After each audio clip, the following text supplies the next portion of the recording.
Assalamualaikum warahmatullahi wabarakatuh.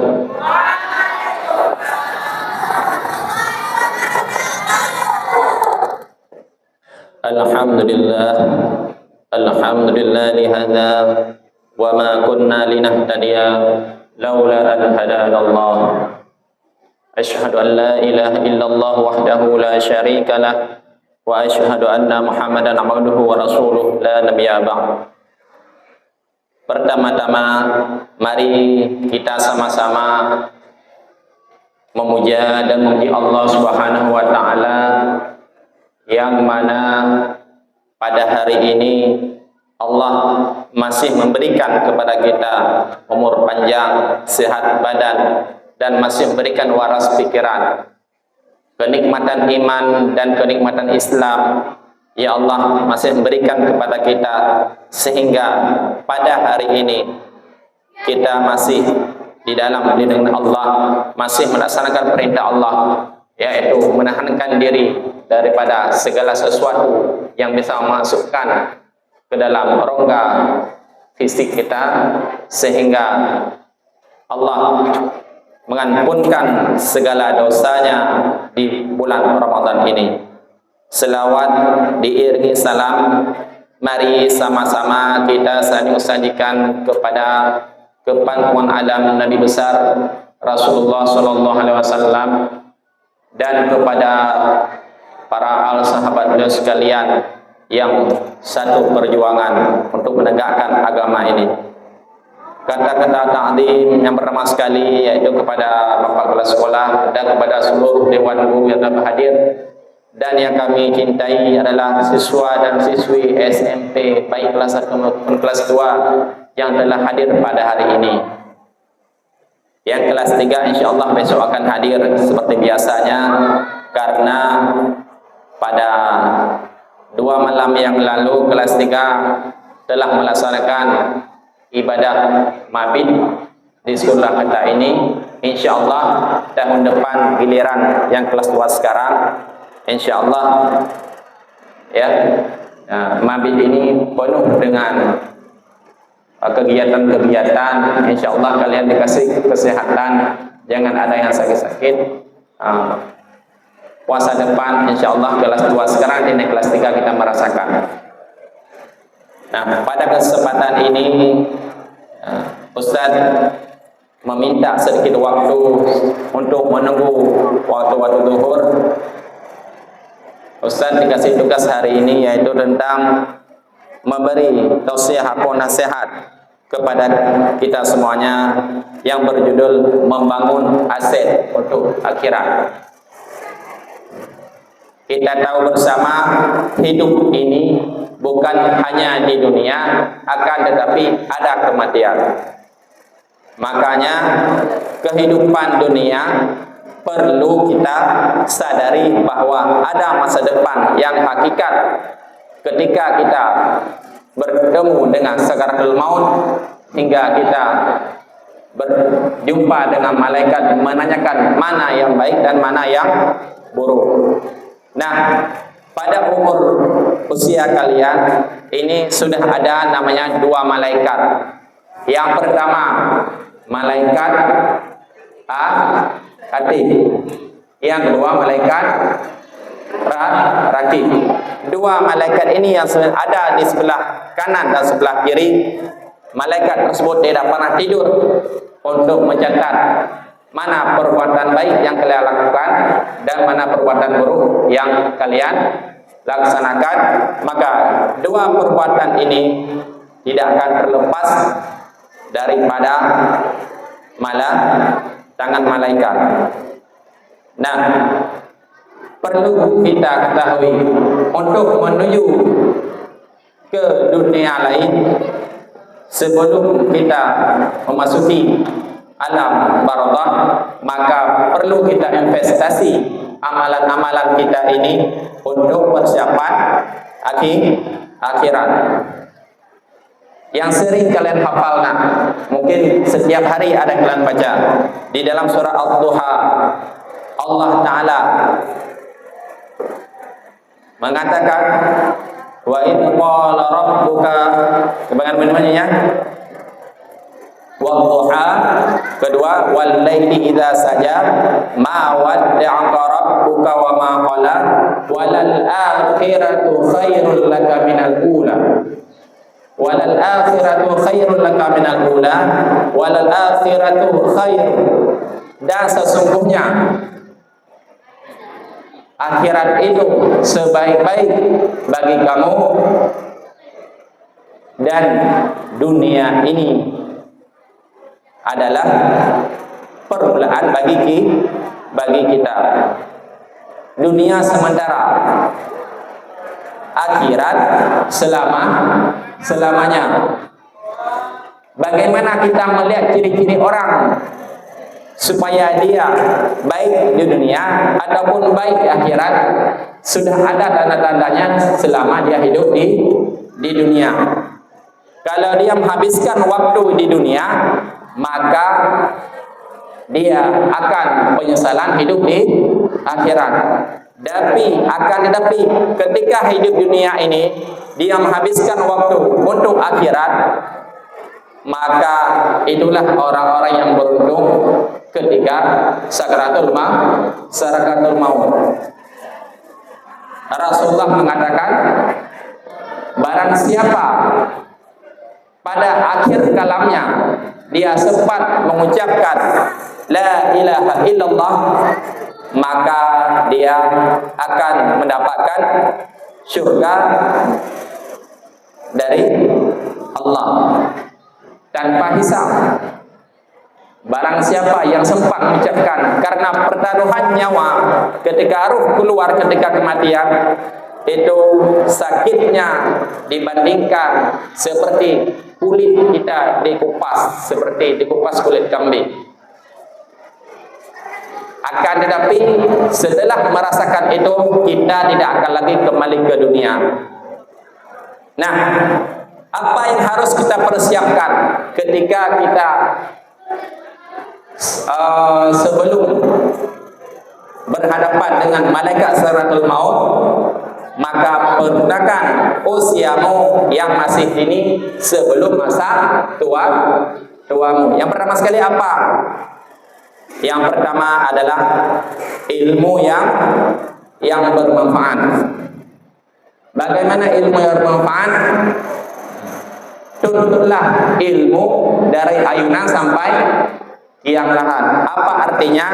Dari semenjak lahir kalian telah dituntut untuk menuntut ilmu dari ayunan yang digendong oleh orang tuanya. Ketika lahir kalian diazan oleh orang tuanya, diselawatkan, dan ketika kita kedatangan sakaratul maut, disitulah kita harus dituntut untuk membaca kata-kata tauhid, yaitu la ilaha illallah.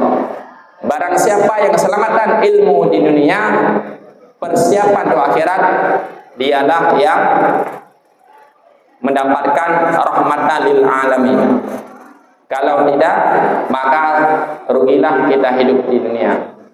Maka tidak salah, wal asri, demi masa kita selalu dalam kerugian, kecuali bagi orang yang beriman. Orang yang beriman sudah pasti dia orang Islam. Orang Islam belum tentu dia beriman. Apa itu beriman?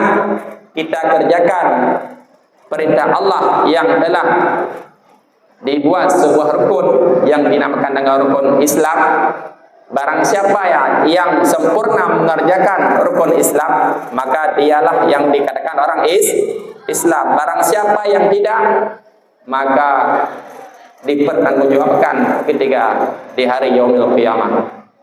Oh Ustaz, kan saya haji tidak sanggup. Ibadah pahala haji bagi orang miskin ketika hari Jumat datang cepat untuk menghadiran masjid, maka itu sama pahalanya seperti orang yang mengerjakan ibadah haji. Ibadah umrah bagaimana? Hadir di masjid sebelum adzan subuh dikumandangkan, setelah adzan subuh maka salat sunat qabliyah atau sunat fajar 2 rakaat sama pahalanya seperti ibadah umrah. Maka kita tidak mau mengerjakannya. Insyaallah kelas 3 ini puasa depan kita telah sempat mengerjakannya. Nah ya. Kemudian setelah ilmu yang bermanfaat, sedekah. Sedekah itu baik berupa uang maupun berupa tenaga. Contoh sedekah jariah yang selalu bermanfaat. Ketika ada saudara kita, baik lelaki maupun perempuan, teman kita Al-Quran tidak layak lagi, sedekahkan satu buah mushaf untuk temannya, kemudian dia menghafal mushaf tersebut, kemudian dia mengajarkan Al-Quran kepada orang lain. Itulah salah satu sedekah jariah. Dengan Al-Quran kita sedekahkan, dia bisa menghafal Al-Quran dan dia menjadi imam di depan kita ini, dan yang dia baca hasil daripada mushaf ataupun Al-Quran yang kita sedekahkan ke dia menghafal, maka pahala itu selalu mengalir untuk kita. Maka jangan segan-segan kalau bersedekah untuk selalu mengalir kepada kita, baik dunia maupun akhirat. Nah, kemudian dari segi lain apa bisa kita sedekahkan? Membantu orang yang susah. Dengan kita bersedekah, dia bisa membeli pakaian. Pakaian itu dia gunakan untuk ibadah. Dengan kita bersedekah, kita kasih makan dia bisa berbuat kebaikan ataupun ibadah. Contohnya dia saat ini berpuasa, menahan daripada makan dan minum. Ketika berpuasa, kita makan walaupun satu kurma ataupun satu air aqua, itu sangat besar pahalanya. Kita sedekahkan bagi orang yang membutuhkan. Jangan tunggu kapan ada kesempatan, tapi mencarilah kesempatan di mana kita berada, di situ kita bersedekah. Jangan menganggap nanti orang ini seperti ini, nanti orang itu hubungan dengan Allah. Hablum minallah, dia urusan diri kita dengan Allah. Hubungan manusia hablum minan nas, itu yang kita jaga. Kita meminta bantuan dari Allah, meminta pertolongan dari Allah. Ketika kita salat tarawih setiap malam lewat celengan masjid, walaupun tidak ada 1.500, Allah nilaikan dari keikhlasan, bukan dari nilai banyaknya uang yang kita sedekah, tapi dari nilai keikhlasan hati kita. Kalau kalian 500 ikhlas, sedekahkan 500. 100 yang ada, sedekahkan 100. Kalau 100 kalian sedekahkan, ada 100 orang kalian di sini sudah berada, sudah mencapai 10.000 tanpa kita sadari. Ya. Kemudian apa lagi? Menjaga waktu. Karena hidup kita ini dipertajukan waktu, kemana kita bawa umur semasa hidup. Sehari semalam 24 jam, dalam setahun 366 hari, dalam setahun, dalam sebulan 30 hari, ada juga 29 hari dan 31.